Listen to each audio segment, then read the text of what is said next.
Hardware reserve যদি কোনো সিস্টেমে দেখায়, কোনো র্যাম নতুন ইনস্টল করার পরে হার্ডওয়্যার রিজার্ভ বলে দেখায়, ঠিক আছে।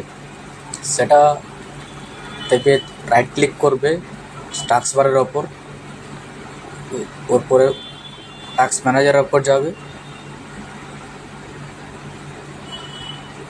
সেটা আমি দেখাচ্ছি, দেখে দেখো কীভাবে করছি। তো রাইট ক্লিক টাস্ক বারের ওপর, টাস্ক ম্যানেজারে গেলাম,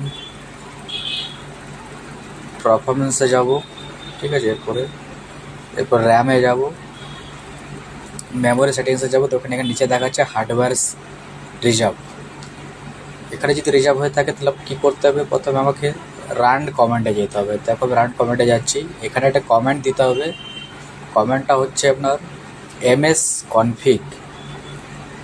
config লিখে এন্টার মারবো, ঠিক আছে। এন্টার মারার পরে আমরা একটা স্ক্রিন দেখতে পাবো, একটা টাস্ক ম্যানেজার দেখতে পাবো। এখানে গিয়ে আমি যাব প্রথমে বুটে যাওয়ার পরে অ্যাডভান্স অপশানে যাব, ঠিক আছে। অ্যাডভান্স অপশানে গিয়ে এখানে ম্যাক্সিমাম মেমোরি যদি ওখানে আমরা বেশি হয়ে থাকে সেটা কী করবো, আনচেক করে দেবো, ঠিক আছে।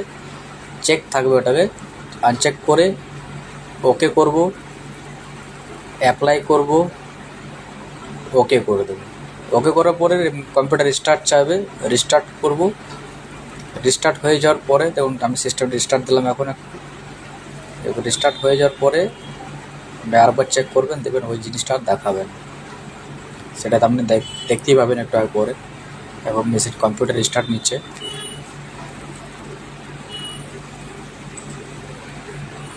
কম্পিউটার রিস্টার্ট নিয়ে নিয়েছে। এবার দেখুন অন হচ্ছে। অন হওয়ার পরে একবার চেক করে দেখব যেটা আসছে কি না, ঠিক আছে।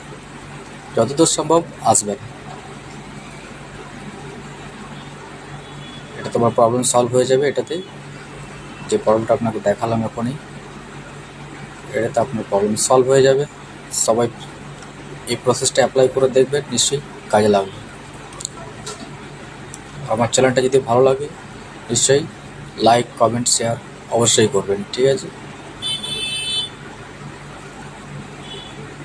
দেখুন আমি আবার দেখাচ্ছি চেক করে। তো টাস্ক ম্যানেজার রাইট ক্লিক করব, ম্যানেজারে যাব, টাস্ক ম্যানেজার পর দেখো এখানে পারফরমেন্সে যাব, পারফরমেন্সে মেমোরিতে যাব। তো মেমোরিতে ওই জিনিসটা দেখাবে না, ঠিক আছে। ওকে, থ্যাংক ইউ সো মাচ।